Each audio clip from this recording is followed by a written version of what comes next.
In the heart of Uganda, where the Nile River flows majestically, a complex and tumultuous figure emerged in the early 1970s.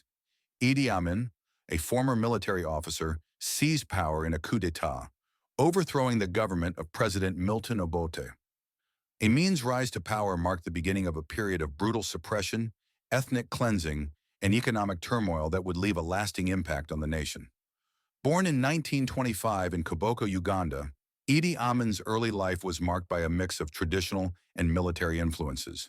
He joined the King's African Rifles, a British colonial regiment, and rose through the ranks, eventually becoming a major general in the Ugandan army.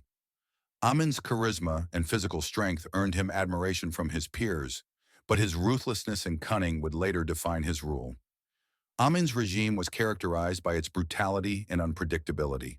He eliminated potential rivals and opponents, often using torture, executions, and forced disappearances. The Uganda National Liberation Army and other opposition groups faced severe repression, leading to thousands of deaths and disappearances.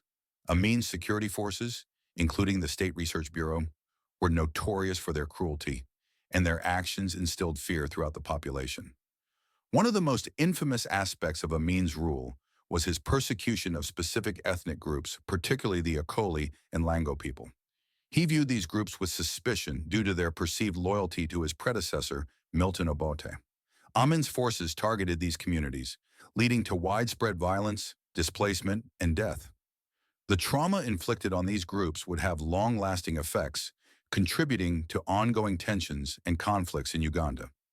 Amin's economic policies were equally disastrous. He implemented a policy of economic war, aimed at reducing foreign influence and promoting Africanization. However, this led to the expulsion of over 80,000 Asians, who were predominantly business owners, resulting in economic collapse. The once thriving Ugandan economy suffered greatly, and the country's infrastructure and social services deteriorated. Despite his brutal tactics, Amin's regime received initial support from some Western powers, including the United States and the United Kingdom, due to his anti-communist stance. However, as his regime's atrocities became more apparent, international support waned. Amin's increasing isolation and paranoia further exacerbated the situation, leading to more erratic and violent behavior.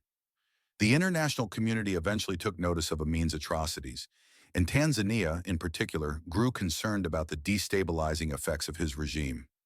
In 1978, Tanzanian forces, led by President Julius Nyerere, launched a military intervention, supported by Ugandan exiles and rebels.